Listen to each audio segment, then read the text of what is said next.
Oh, boy.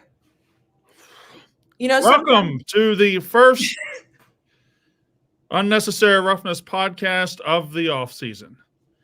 We are about to look forward to the new season, the 2024 football season, but before we do, we have to look backwards one last time as we are minutes removed from the national championship game. We will tell you the results of that shortly. Before we do, we have to tell you about High Noon, highnoonspirits.com.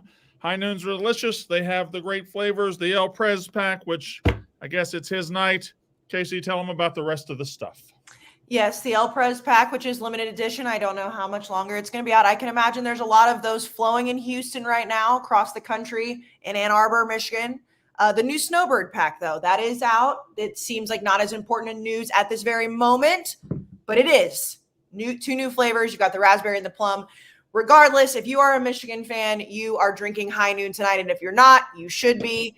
Tailgating all day today. I'm sure you're drinking High Noon. Again, I would assume they're flowing heavy all over the country, Jack.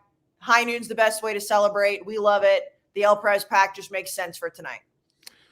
Drink the High Noon like it's, it's champagne, It's the High Noon is phenomenal, and it's going to be flowing in Michigan, the surrounding states, to celebrate the cleanest, purest national championship in the history of college football. Just like High Noon is the cleanest and purest seltzer in the world, both vodka and tequila.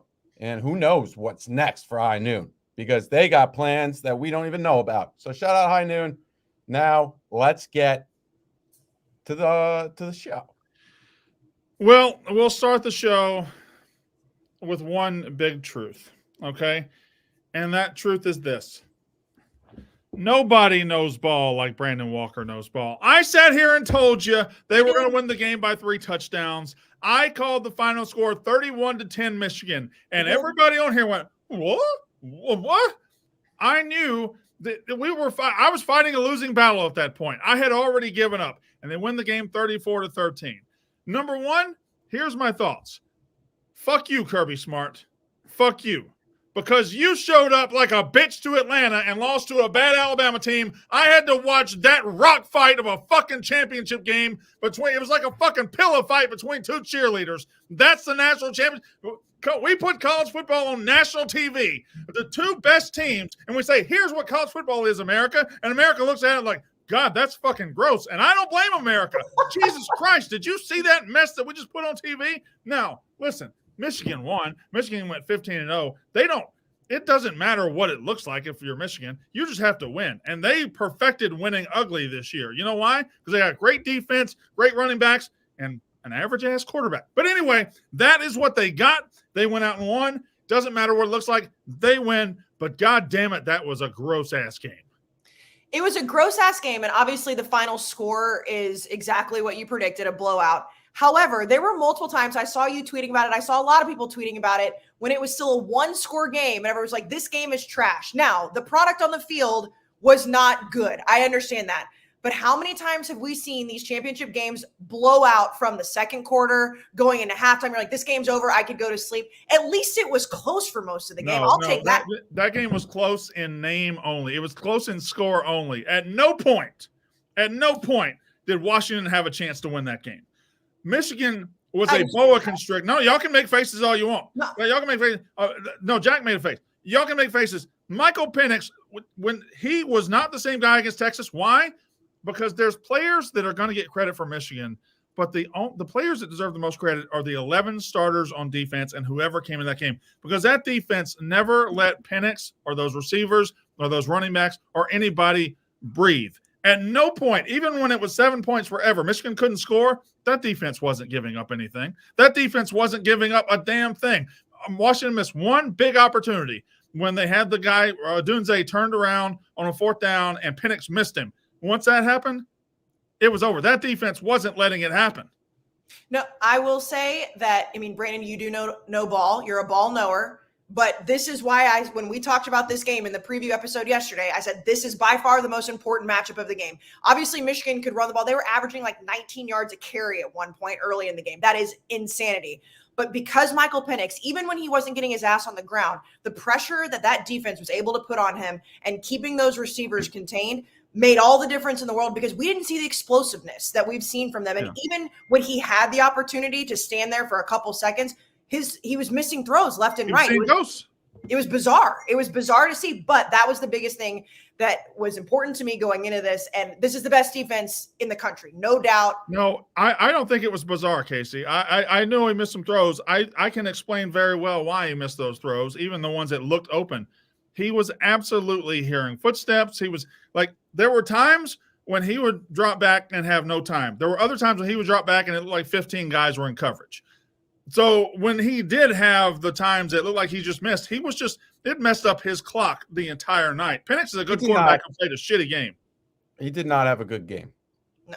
He's a good quarterback who played a shitty game. That's why I said it's bizarre. But I mean, like we praised this guy he did not have a good game.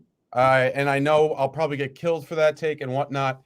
He did not have a good game. He did not show up for the big moment. And I think if you don't, like, people for the past week have been saying that was actually the best quarterback in the country.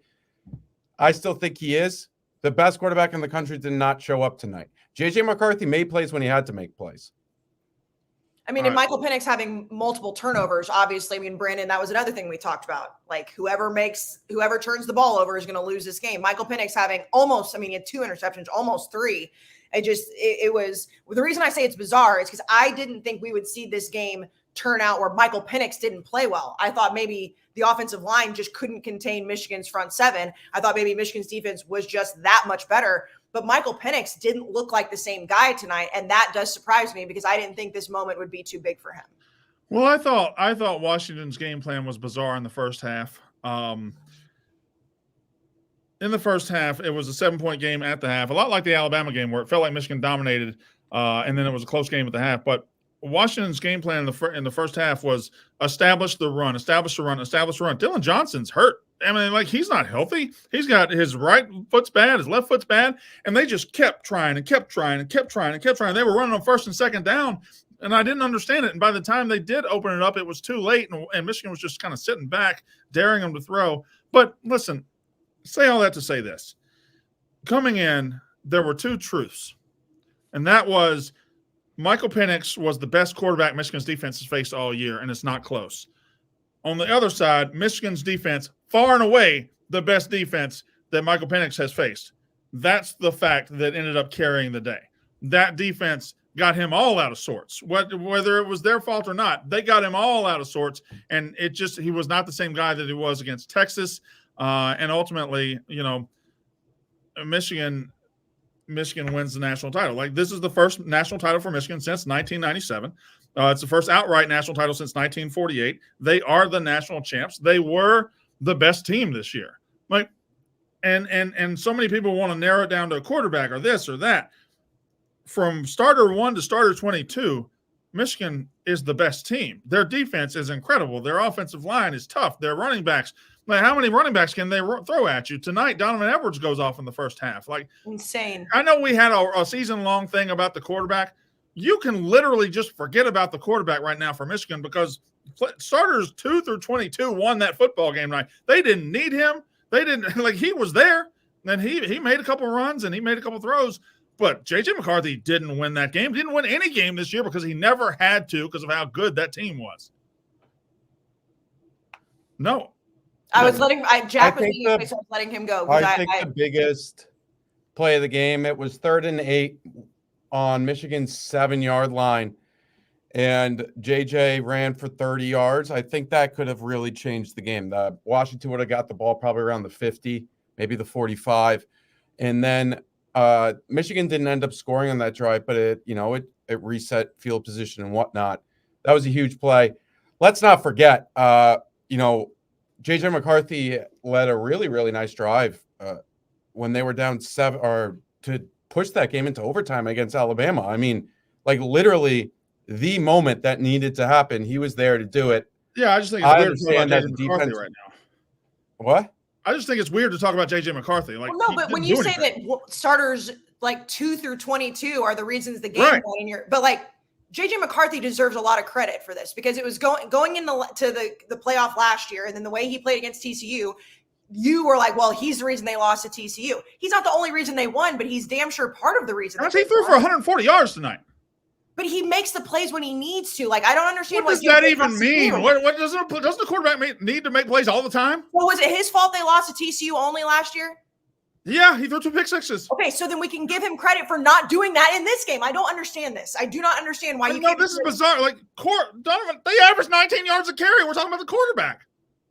The only reason Jack brought up the quarterback was because you said that he had nothing to do with the win. You said starters 2-22. What I said was geniuses. I said there are people that want to focus on the quarterback at all times. We need to focus on 2 through 22. Like, this team is a massive, huge team effort. The fact that we've even stopped this particular show to talk about the quarterback is crazy. That's the point. Yeah, no, we disagree here. And I do agree with you that the defense. What do we disagree about? That I think it's I can say I disagree. I think it's important to talk about the quarterback of the team. He didn't do anything. I think he made the biggest play of the game. That was no, Jack. I will respectfully disagree. The biggest play of the game was Michael Penix Jr. on 4th down in the first half. Throws that he's got a receiver wide open who gets turned around. If he hits that, my God, who knows? And he doesn't hit it. When that did, I think that was the biggest play of the game. The play you described, not a small play. They punted 3 plays later. Yeah, but I don't think it was 3 plays later. Well, 6 plays later. Yeah, they. I mean, we're arguing on a night. We're arguing on a night. Michigan has just won the national title. We should be like. I completely agree. By the way, I'm not saying that he's the reason that that they won the game, but I just feel like all year, even last year, it's been about like how he was the reason that they lost, and then all year it's like he didn't do it. He just managed the game well, didn't make any mistakes, made a couple big plays that he needed to make. He's not the reason they won, but he's definitely part of it. Sure. As much as from JJ to the running backs to this was a complete and cohesive and great team. Fair. I think this to boil it down to a quarterback here or there. Like, Washington was a team that was kind of trying to win based on the strength of their quarterback. At no point ever did Michigan try to win based on their quarterback. They utilized their quarterback through the ultimate team. And what I was trying to put across tonight was there will be people that just talk JJ. Sainristil, Will Johnson, Graham, the running backs, Roman Wilson. Like, every single guy in a Michigan helmet tonight played as pivotal a role as the quarterback. I want to give them those flowers. That's all I'm saying. That's completely fair. Completely fair. I will say, for a team that is as good as Michigan, they almost gave this game away. There were some moments in this game that it felt like they could have really, when they got the ball down or up 17-3, even when it was 14-3 and they got the ball, they didn't make it 21-3. Like, they really could have. They stopped running the ball, but I mean, maybe they saw what was going to happen because Washington made some really good adjustments on the rush defense. The running backs couldn't really get going later in the game. In the fourth quarter, the strength really came through on that last drive to make it 27-13, thanks to they just ran. I think the Washington guys were tired, but the defense made some great adjustments considering. At first, I thought, when Blake Corum ran at the end of the first quarter, they get down inside the 20, I thought it was just they could win 45-21 if they wanted to, just running the ball. But they adjusted, and that's why I think Michael Penix had the chance to win this game, and he did not. I think that's the story of this game. Well, let's be honest about that. Let's be honest about that. Let's be honest about that. Not honest, but let's put that on the spotlight. Michigan perfected winning ugly this year. That's how they want to win football games. They like to get up on you. They like to lean on you. They like to put their great tacklers out there, and they're fine winning ugly games. Their win against Penn State wasn't pretty. They didn't even try to throw it in the second half. Their win against Ohio State wasn't pretty. Their win against Alabama wasn't pretty. And tonight, it looked like they were going to go off to an easy victory. They were going to just run it wild. When the game got tough, though, Michigan's fine. Michigan is happy in the mud. Michigan football, this team is, the sport has kind of gone away from toughness for a while. not to say these teams weren't tough, but like 2019 LSU was about those receivers and that quarterback and the points, and so was 2020 Alabama. And we've kind of gone towards points and points and points. And Michigan, I think, has brought back the core of football is toughness, and they don't care what the scoreboard looks like. If they wanted JJ to throw for 300 yards and 4 touchdowns, they would probably try to do that. They don't want to do that. If they can win 34-13 and have us saying that was an ugly-ass game, they're happy to do it. I mean, wouldn't you say that about the Big Ten in general? That, like, at least, you know, in the recent past, that you don't. I mean, I think that the Big Ten in general is like just winning ugly games, and it's still winning. Ohio State doesn't want to be there. Ohio State does not win ugly, but they're not winning the games that they need to in order to like they didn't win a national title because they have ran up against Georgia. They have made it to national. I'm talking about this year. This year, it was like Big Ten football, just in general, to succeed. No, but the reason I think Michigan is the class of Big Ten football, that's how Michigan plays, and it trickles down.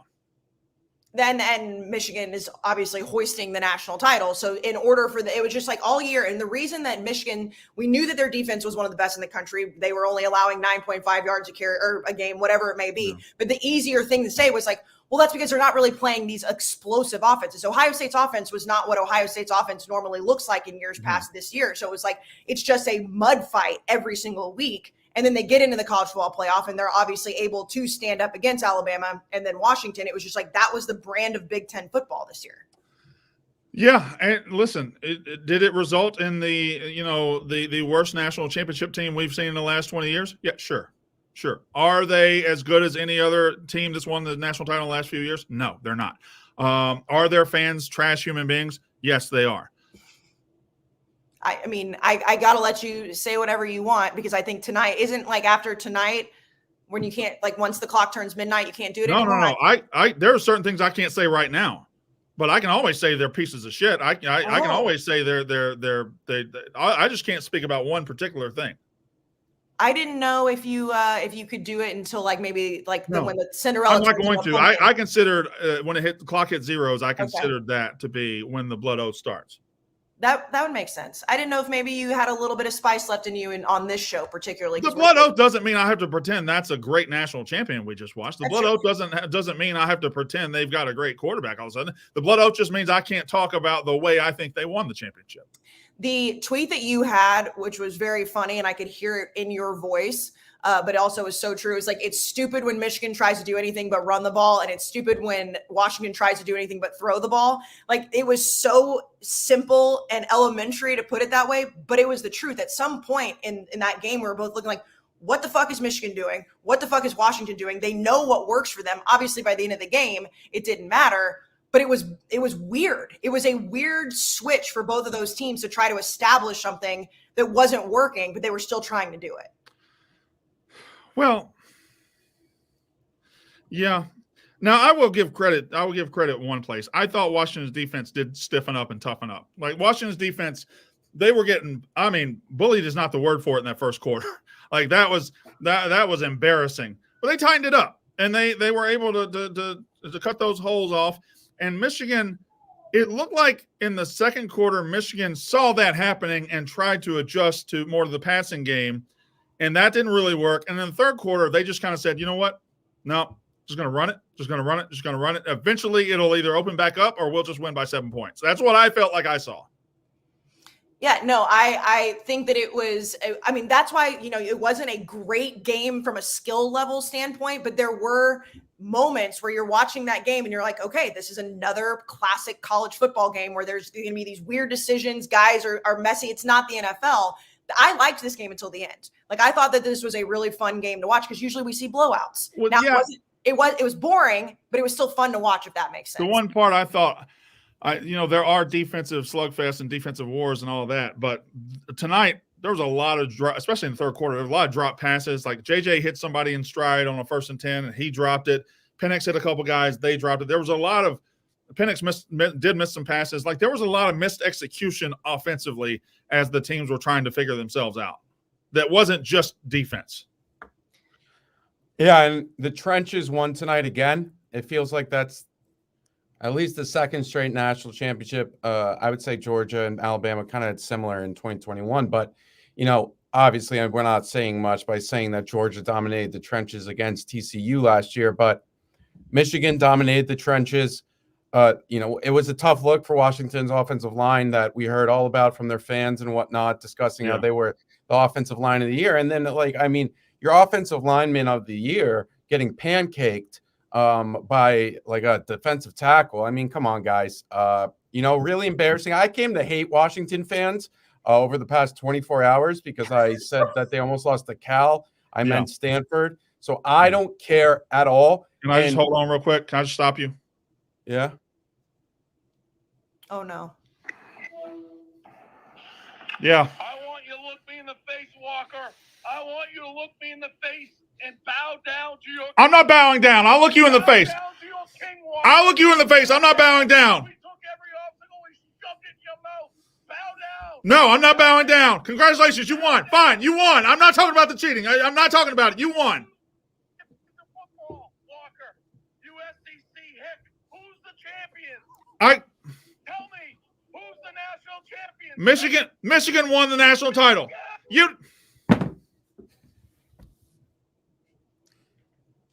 I thought you handled that well. Yeah, no, I thought you handled that really well. I'm glad you interrupted me. I was about to say some nasty things about Washington and their fans, but that was crazy. No, we need to get back to that, Jack, but I will say, Brandon, you handled that well. I know I texted you this. The merch video you made, fantastic. Everything always comes back around. Everything sometimes you got to get in the ring. You got to get popped. Sometimes you got to get popped. But as long as you don't fall down, as long as you don't go down, you're still in the fight. And I know that Katie is very happy that you're pushing the merch. That wasn't really a choice of mine, perhaps. Katie. America's team's crazy. The fact that we're 21 minutes in and we haven't given Katie Pondicio Catherine's statistics, her flowers on being right. I'm pretty sure. I mean, I think we might have all said Georgia was going to win the national title last year, but that was an aberration because Georgia was that good. I'm pretty sure she's the only one that's called a national champion correctly in the last few years outside of all of us taking Georgia last year. I think you're misremembering some things very heavily there. Ooh, check my Twitter. No, not that. Not that. I called Georgia in March the year before they broke through. I know. Oh, you're talking about last year when they won for the second time. I didn't know that you called them to win the national title. Oh, come on. Yes, you do. He did. I'm not saying he didn't. I just don't remember it. Okay. But yeah, no. I'm trying to give Katie her flowers. Credit to Katie. Katie knows ball. So her application is being considered by the committee right now. Okay. It is a problem that she's not a man, but whatever. We're going to deal with that. Did you see? I just saw something that took my breath away. Oh, no. This is just pathetic, and it's expected from a former Ole Miss running back. Committing to Ohio State after the national championship game is after Michigan won. I get your money, bro. I get it. Have fun. You should be proud of yourself. You're a really good player. There's a time and place. And quit Sean Jenkins committing to Ohio State. Jenkins, sorry. Right after, yeah. And also back to Washington fans. You'll never be back, and that sucks. And so I don't care. And have fun with Will Rogers. All right, Jack, you relax. Okay, very, very quick take on that because this is Michigan's night. But Washington fans just showed me yesterday that you can have a high opinion of a fan base, but it's really just because you haven't really gotten in the ring with them yet, because every single college football fan base is the same. They're sensitive bitches when it comes to their team. Yesterday, we were talking about Washington and this and saying, they didn't blow everybody out. And Jack said, well, they barely beat Cal. What he meant to say was they were in a war against Stanford. He just misspoke because Stanford and Cal are the same goddamn thing. And these motherfuckers lit him up. They lit me up. They're just coming out of the words, oh, y'all don't watch football. Y'all don't watch it. Yeah, we watch football, and y'all like a bunch of pussies who have never seen the fucking game tonight, okay? Washington, enjoy it, but you're like TCU. He's right. What a great time. You got the experience of watching your team play for a national title. Now it'll never fucking happen again because we got you on the big stage and you shit down your leg. Your All-American quarterback, trash tonight. Your running back, trash tonight. Everything about your fan base was on display for the whole world to see, and you fucking pissed it away like some goddamn idiots. Bye. You had your 5 minutes. It's over. There, Jack. I love, we've done this podcast retweet for so many years. And there is always a fan base that is in the silence of in our world, right? Before a season. And by the end of the season, we hate the fan base collectively. I feel like Michigan State a few years ago, Jack led that charge. I didn't know we hated Washington, but I mean, obviously, if you two hate Washington, I have to hate Washington. I don't hate Washington. No, but the fan base was terrific. It was terrible. The fans. Like, I didn't know. I didn't see that on Twitter, but I'll ride with it. I will say that if you are a Washington fan tonight, and I mean, again, I think Michael Penix still is one of the best quarterbacks in the country. He had an abysmal performance today. You have to be so frustrated because you talk about Kalen DeBoer and how he's only lost, 2 games before tonight, coming to the national championship. He's turned Washington around so quickly. You have Michael Penix and his comeback story, everything. You were doubted against Oregon. You were doubted against Texas. And then this is the product that you put out on the field tonight. And I understand it was close. And I still think there were moments where it could have flipped, but Michigan's defense just didn't let it happen. That has to be so frustrating. That's an elite quarterback that had an abysmal performance tonight. Well, Jack is right about one thing. Good luck with Will Rogers next year, because if you think it's Penix Part 2, I'm sorry. I got a good idea for the end of the show, whenever that is. We're going to keep giving Michigan their flowers because you win a national title, we get to talk about you. You know how we used to do a thing? Brandon reads Casey's DMs? Oh, yeah.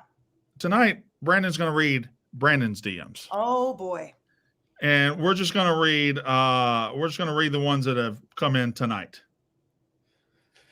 Those are probably special, man. I can only honestly, I'm terrified. And you have Twitter open, right? Not right now. No. I'm saying like you have your Twitter DMs open. Oh, yeah. Brother, you are so brave for that. That has to be some hate mail times a million. Built different. One other thing I want to talk about before we get to Michigan some more. EA Sports. I speak for America when I say shame on you. Shame on you, EA Sports. 11 years we've been waiting for this.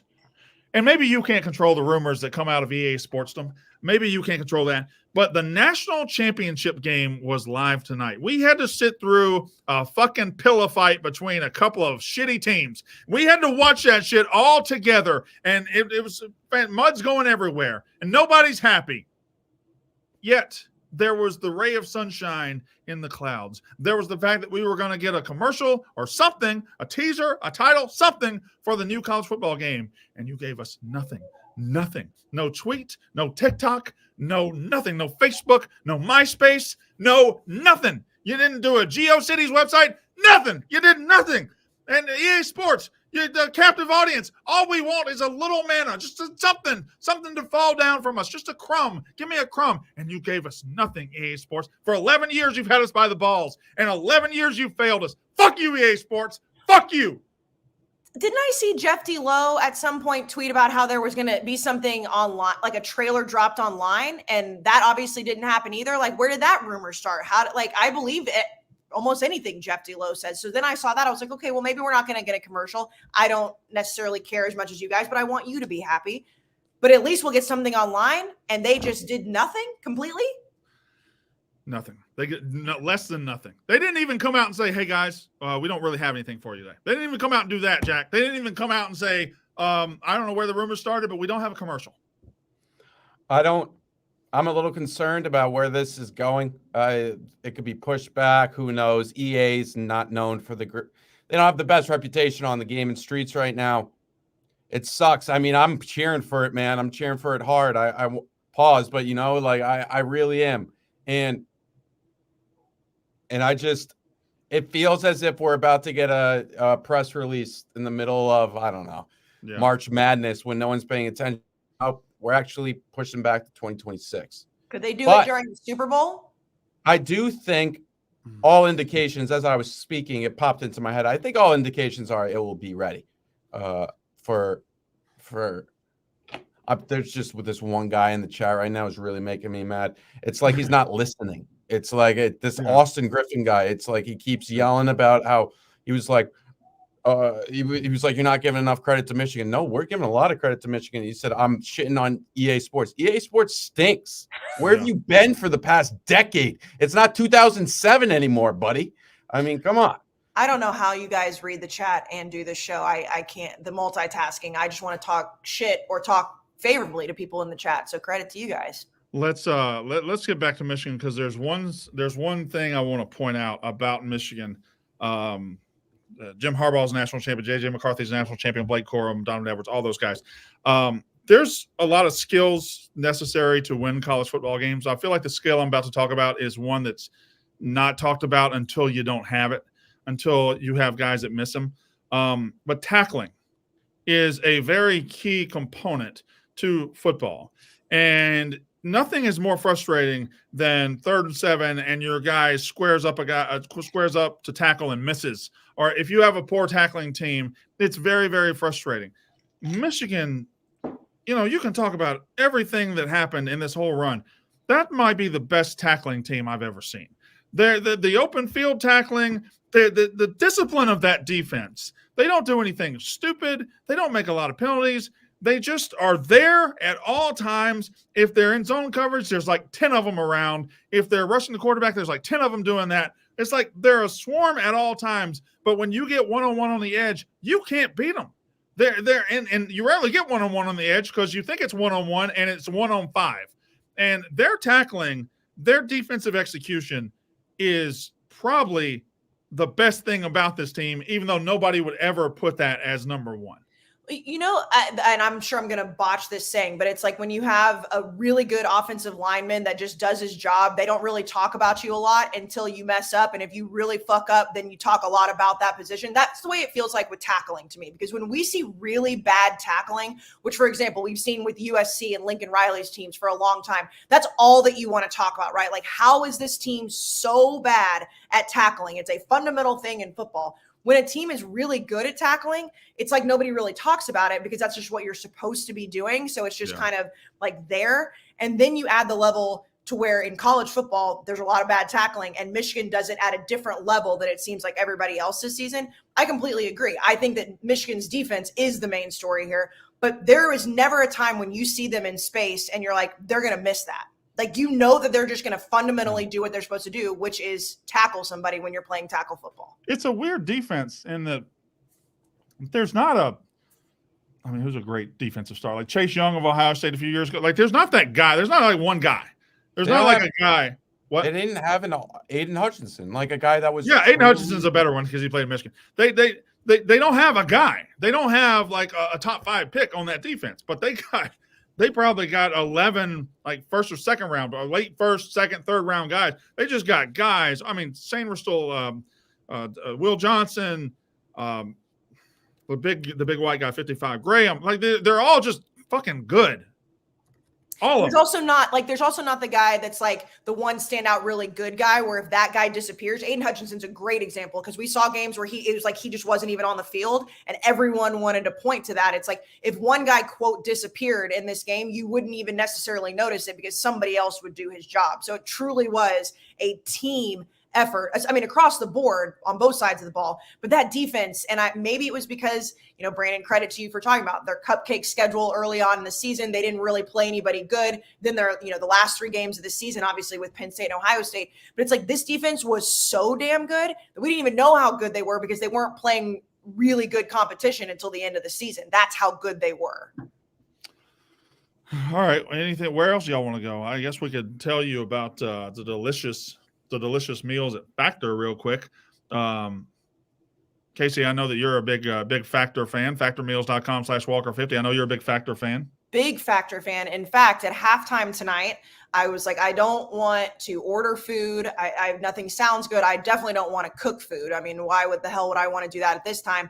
And I went in my fridge and I found a Factor. It was a barbecue, which Brandon, I know you're a big barbecue fan. It had some mashed sweet potatoes, some creamed corn. It was delicious. Pop that baby in the microwave. 2 minutes later, I have a fantastic meal that's never been frozen. I know a lot of people always want to jump on that. Oh, it's a frozen meal. No, in the fridge, ate it during halftime, had a healthy, delicious meal, and then I kept it moving. Factor is that easy. It's that good, and you don't have to make a whole bunch of decisions. You just pick your menu. They send them to your door. Never frozen. Delicious.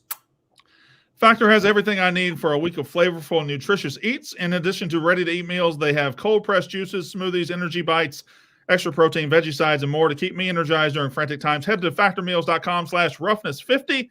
Use code roughness50 to get 50% off. That's code roughness50 at factormeals.com/roughness50 to get 50% off. Okay.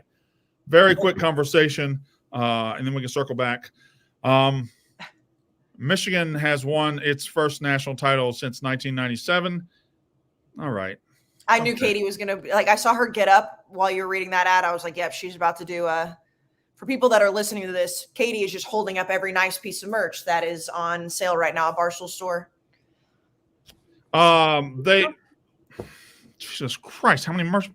Everybody go get that. Store.barstoolsports.com. You did Brandon's beautiful video. It's great. It Better is a than great any video, promo Brandon. anyone else has ever had. It was pretty good. It was great. Shout out, Jake. When did you shoot that? In fact, to answer that question, I'll just take you into my day. I'm just take you into my day a little bit. So Okay. I woke up this morning around 6 o'clock. At 8:29 a.m., I got the first text from Dave, the one that he tweeted out. Dead serious. I hope you're once in your miserable life, yada, yada, yada. I said, are you still not betting on Michigan tonight? He said, correct. I said, you're a pussy. And he would have won a lot of money, but he is, in fact, a big, fat fucking pussy. Let's see. At a lot of texts. I get a lot of texts. Sorry. At 9:43 a.m., he texts, these shirts are delivering to Chicago today. They didn't get me most of it. Since I can't make videos wearing it, Brandon, can you please make a video for each item? If Michigan wins, the seconds and hours are very key to selling this stuff. And then Dan says, but Dave, if Michigan wins, won't Brandon just talk about them cheating? And Dave says, Dan, he signed a blood oath. So I was in the volleyball match. I was the volleyball between Dave and Dan for about an hour as they determined I had to do this video. So I did it about 11 o'clock. Big Cat's really good at like avoid. I mean, he's a Big Ten alum. I mean, he's supposed to hate Michigan, and he's done a really good job of kind of navigating away from this is kind of not great because Wisconsin and Michigan were in very similar spots. I would say if you asked us heading into the 2021 season, which program would you rather be? I think a lot of people would have said Wisconsin. No. I think 100% of the people would have said Michigan. It wasn't until the end of the 2021 season when they beat Ohio State where it's like, oh, okay, well, this could be real. And then when they beat them second time last year, then that's when they locked it in and put themselves in okay, well, now it's your time to win it. And they did, in fact, win it. The problem. No, go ahead. I think that was a really important win. I know I just got finished saying Washington's never going to be back, and I believe that. But that was a really important one for Michigan. And I know we talked about that leading up to it with Casey about, he has to win and whatnot. And I understood Casey's point too, but I think that was their shot, and they almost gave it away. That was a one touchdown game on 3rd and 8, and the play that I said is the best play of the game. But it was still like they almost gave it away, but they got it back and they won. And that was, you don't know when you're going to be back. And who knows what the future holds for this program, to be completely honest. Who knows the NCAA, Harbaugh, who's their quarterback next year? Will it be JJ? We go on and on and on. But they took advantage of the moment and they did what they had to do. And that's like that. That's special. That you don't have a lot of those.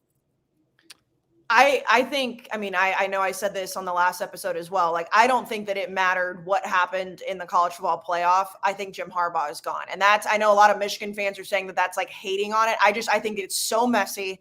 And even before the Connor Stallion stuff, I'm repeating myself, but I do not think that it mattered if they lost to Alabama, if they lost tonight to whoever won the Sugar Bowl.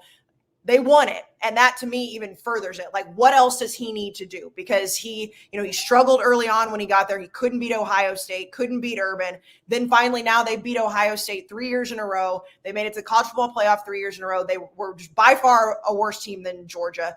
Fucked it away against TCU. And then now they've done it. Why would he stay? To do it again. Also, shout out JJ one last time. He's the only guy I know who did he watched the celebration last year of TCU and it was like a meme. And he actually won the next year. Like usually Stephon Diggs did that and he hasn't won. It's kind of like a meme now. People do it. Did JJ watch the celebration? He did it. Also, Jack, I was laughing at your tweet too about Holly Rowe talking about Oh my God, we got further and further into his life. His brushing his teeth, and then she was talking about like his exact meditation. We were about to learn some other stuff too. No, I understand Michigan fans obviously want to hold on to Harbaugh, and that's fine and good. I think it's too messy. I don't think the NCAA is gonna make things easier. Brandon, go ahead, go for it. Can we talk about the fact that JJ absolutely knows where the cameras are at all times? Like you said last year, he stood and watched the confetti fall. Okay, that's the guy who knows where the camera. But the fact that all of a sudden he's doing this meditation where he sits at the goalpost. He sits at the goalpost with his shoes off, and he does this in front of the cameras and God and everybody. Because they certainly couldn't do that in the locker room. He certainly couldn't do that meditation anywhere else. No, he has to do it right where everybody can see JJ doing it. Correct? He's a It's the year of the manifestation. He's a manifester. He's manifesting, Brandon. Of course he does it on the field. It's in the end zone where he's going to score the touchdown to win the game. He's not even in the end zone. He's on the sidelines. He's not even in the end zone. He's on the white. He is the walking epitome, and nothing wrong with this, no offense, but he's like a walking human version of a vision board. Jack, he's a man. Jack, I know you, okay? Alpha Sigma Chad quarterback. I mean, Jack, I know you. You've been on the Michigan thing, and you respect and like JJ McCarthy. I get that, and you've been fighting the JJ McCarthy fight. Jack, if another motherfucking quarterback, if the Michigan State quarterback before the games, if the fucking Washington, if he came out and he took his little shoes and he dropped them right there, and then he went. And on the fucking field, you would have a goddamn field day. You'd have a TikTok with 2 million views by fucking tomorrow at lunch. No. You're not. But he won though. So like Brandon, even when we disagree, you usually spit. Like you're spitting right now, and this is like if Sam Hartman did that, oh my god, he would have I would have been like, bro, you're manifesting throwing pick sixes, bro. Like Here's the thing is I do think that there's two different types of people that are doing it only for the cameras, and then somebody who's doing it who thinks it's helping him, and it probably does, and then also knows where the cameras are. I think JJ falls into that category. Like I do believe from what it looks like and what you read about him and hear about him that he does buy into this stuff. I mean, he had his it wasn't his therapist who was on the sideline. No, he cured his depression by Googling depression. Okay, that was crazy. He's the Alpha Sigma Chad quarterback. He brushes his teeth with his left hand because it increases the alpha brain waves. Like, come on, like this guy that deep into it and it works. Like, how do you not buy into it? I mean, they just won the national championship. Like, we can argue till kingdom come. Great point. Everybody who's been who does all the meditation in the new year, if it doesn't work next time and your depression's acting up, why don't you try being a 6'4", 5-star quarterback who's 235 or 210 pounds, and you look like $1 million and you play for the national championship? Why don't you try that? If JJ McCarthy came out on the field on his next game, and before the game he said, you know what, I need extra luck, and he just beheaded 9 puppies, you'd be like, well, you know what? There's too many puppies in the world. There's too many puppies in the world. We don't need that many puppies. You would be anti-puppy before you be anti-JJ. No. There's only one person on this podcast that is anti-puppy /dog, and that is you, sir, Brandon Walker. You would be. I actually said I'm. Oh, you said it's okay. So on dogs. no one is allowed to murder puppies. I bet No if JJ one's. did it, you'd think about it. No, I wouldn't. You know what you are allowed to. Never mind. Oh no. I don't know where the hell that was going, but it is too late at night. No. Tom Brady could murder puppies and I would not be okay with it, okay? Where is Tom Brady? Great question, Jack. Where was he? You got Derek Jeter, who, by the way, he didn't go to Michigan. No. You got Michigan guys all over. You got Dave Portnoy out there. You got all these. Where's Tom Brady? Maybe Tom Brady has a spine and a soul and believes in right from wrong. By the way, you talk about Derek Jeter, that booth or that suite with Michael Jordan, Travis Scott, Derek Jeter, and I don't remember who the fourth crazy one was. Mike Lee was in there. There was a bunch of people in there. Bizarre. Stephen A. Smith. Don't forget Stephen A. Smith. Yeah, very, very strange. I mean, I know we could obviously go round and around about the game, and I know, Brandon, you can't talk about this specific subject that I'm bringing up, so I'm going to move it to Jack. Jack, one of the clips that you had, I don't even remember when it was probably right after the Connor Stallion stuff came out, and you said if Michigan wins the national championship with all the cheating stuff and all the sign stealing, which people are still going to talk about, no doubt, there's probably tons of people right now on the chat, on Twitter, on whatever, saying this will be vacated. I don't think it matters. If you win, you win. Reggie Bush won a Heisman. It was vacated. Who fucking cares? You said it was going to be the purest national championship in college football history. Do you still believe that? 100%. I'll say that forever. And I think from a pure just media, nobody else, I was the first one to put that out there, and I think it's true. They had FBI surveillance on this program going into games against Penn State, Ohio State, Alabama, and Washington. I can't get over how bad Michael Penix played tonight. I'm gonna be serious. I'm gonna be real. It was not. Anyways, here he goes, and he's gonna put his boot up to here to have me lick it, I think. Well, he's not allowed to talk about it. So people that are listening, Brandon he's meditating. Brandon's meditating. He's envisioning a world where peace exists and war times are over. Oh, I don't care about that. I care about football. I was more saying Barstool war times, not all the side. I do believe it was the most who knows what other teams have done. We know that Michigan hasn't cheated since the Michigan State game. And Brandon cannot speak on the subject. However, I just wanted to follow up on that, Jack, because it is, the asterisk season. There are people going to say it doesn't matter. Yeah. But to me, and this is not just because I was on Michigan and whatever, if you win a national title, if you win a Heisman, if you win a Super Bowl, if you win an NBA title, whatever, and it's eventually vacated because of allegations or whatever, you still won it. You still won the thing. Michigan still won tonight. They're not going to vacate the season. They're not going to vacate the championship, regardless of what happens. I think if anything, they're just going to come down on Harbaugh, and Harbaugh is going to go to the NFL, whatever. They still won, regardless of what happens. I mean, that's just a fact. We watched it happen tonight. Brandon, I know you can't speak on it, so I had to ask Jack his opinion. Mm-hmm. Yeah. Okay. I don't know how to start wrapping it up, but let's put a bow on it. Maybe, I don't know how you do who won, who lost. I mean, it's very obvious. Michigan won. Everybody, whether you want to say JJ won or the running backs won or whoever you want to highlight on that team would deserve it. I don't really have a shit list. So, yeah. No, I think that, we knew that Blake Corum was going to. How about we do this? If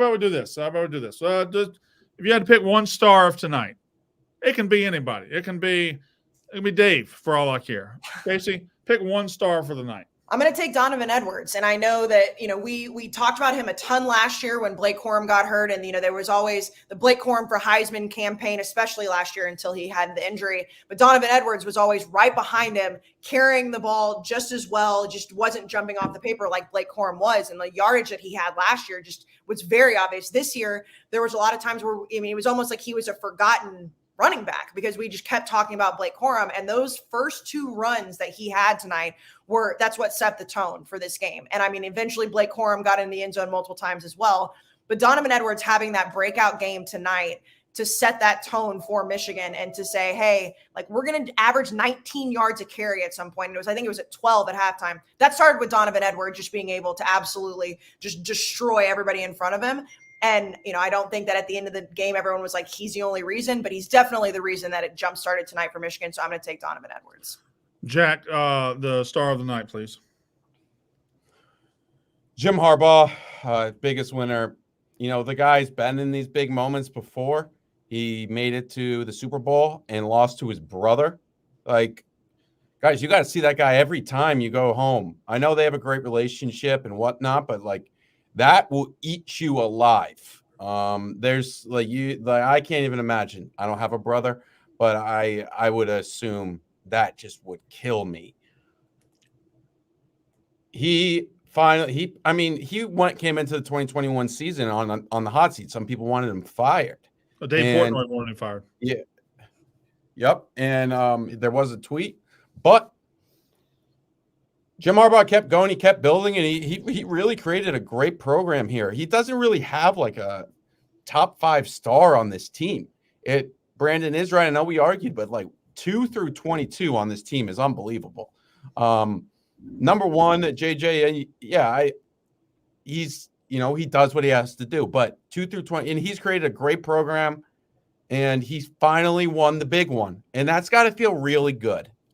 Who knows what he does next, but he won the big one, and there'll be allegations that will always have kind of this weird, oh, you remember this? And then also just quick shout out to Connor Stallions. The whole thing probably wouldn't have been possible without him. So I hope he has a great night in Michigan or in Houston, because I know he was there. And Brandon, I have a question for you. You have multiple children. So obviously, I only have one. So like, if you know how hard it would be as a parent to have to choose like who, like, because internally his parents probably were like, well, one of our kids has to win. Do you have a preference on which one wins the Super Bowl? Oh yeah. No, Brandon probably has preference. Like, yeah, I have a ranking, but I don't know. But he's right. 10 years ago, he loses to his brother, and now he's got his own championship moment. So, and his brother was there tonight. I thought that was nice. Katie's stats, Catherine's statistics. Who's the star of the night? Jack stole mine. I was going to say Connor Stallions. His manifesto is complete. They won the national championship. Congrats. In the post-game conference, Jim Harbaugh said, "We're innocent and we stood strong and tall because we knew we were innocent." Oh boy. Oh boy. Teflon Jim. That's an unbelievable quote. That's top 5 funniest quotes I've ever heard in my life. We were innocent and we stood tall. That is unbelievable. Thank you, Katie. Katie just won the podcast. That's the funniest moment of that's hilarious. That is so Brandon's funny. Head's exploding. This is where I wish that like we could Men in Black like just erase everybody's memory really quick so that Brandon could have like 30 seconds where the blood oath doesn't exist, because I would love to hear on air Brandon Walker's thoughts on that quote. Unfortunately, we cannot do these things because, he and Dave, but that's an incredible quote. All right. My star of the night. It's not one player. It is the 11 players who started on the defense. That defense, here's the thing. Michael Penix is very good. Washington is very good. Their coaching is very good. Their offensive line is very good. And they all looked like garbage tonight. It's not a coincidence. They didn't all just wake up today and decide to go be garbage. They didn't all just wake up today and decide to have a go bad game. They got out there against the best defense in the country, who did it to Alabama. They did it to Ohio State. They did it to Penn State. They did it to every single offense they played. And you can line them up. They would have done it to Florida State. They probably would have done it to Georgia. I don't know if Georgia would have won the game, but they would have made them ugly and made them play their worst offensive game. This defense is a historic defense. They were just that good, and there's not a star. There's not a Hutchinson, but they are so good front to back. That defensive line, solid as fuck. Linebackers, great. Defensive backs, great. Corners, great. Everything about that defense was fantastic. And the headline writers and the guys like us don't often focus on the defense. We focus on JJ. We focus on Blake Corum. We focus on Donovan Edwards. But guess what? Those guys could do whatever tonight because they had the best defense in the country doing their fucking thing and shutting down Michael Penix, who was incredible. And going into this game, it was like Michael Penix is so much better than any quarterback they have faced all year. And, yes, Jalen Milroe had moments where he looked like he could be incredible, but they proved that it didn't matter who was at quarterback. There's not a quarterback in the country, in my opinion, this year that would have been able to get Michigan off their game defensively. Sure, some will give them a little bit more problems, but the way that Michael Penix played all year, granted not against defenses like that, that was the best quarterback they were going to face, and it was no problem for them. All right, I think we can shut them on down. The Michigan Wolverines are the 2023 national champions. Thanks, everybody. Death has come. It's a dark day in college football. It's a dark day for me. But Brandon, didn't you win money on Michigan? A significant amount of money. That's so you hedged. You Great bet, said that. Great bet. Not only did I bet them at 4. When the line came out last Monday night, I saw it was 4.5. I said, bet it. I bet it. I hammered it with everything in my account. And that was 4.5. I thought it would go to 7 by kickoff. This morning it moved to 5. I hit it at 5. I did an alternate line, the highest I could on the book I was at, 10.5. Hit them all. So, yeah, I mean, you're upset because you have to listen to Dave for an entire offseason and going through every single show of the college football show next year, but you won money. So what's really more important to you? And one more time, our score predictions, I had 31-10. The final score was 34-13. Brandon knows ball. All right, we're going to get out of here. I don't know when we'll be back, Get merch. Partial store. A very good chance this is my last podcast as a college football guy. I am thinking about moving to hockey. Could become a hockey guy. Could start doing who knows what. So good luck to all in the college football. Tennis is starting back up. The Aussie Open is coming up soon. But Brandon, what about the banner behind you? You can't abandon your roots. You can't abandon what you're best at. No. Retire on top. It's nothing better. God-given talent. You can't slap God in the face. Hockey. Listen. Hockey's Olympics. Gymnastics. All right. Goodbye, everybody. Thanks for listening all season, everybody. Subscribe. Thank you for listening all season. Like the video, subscribe. Wait. And comment before this ends. See, I'm sorry, Michigan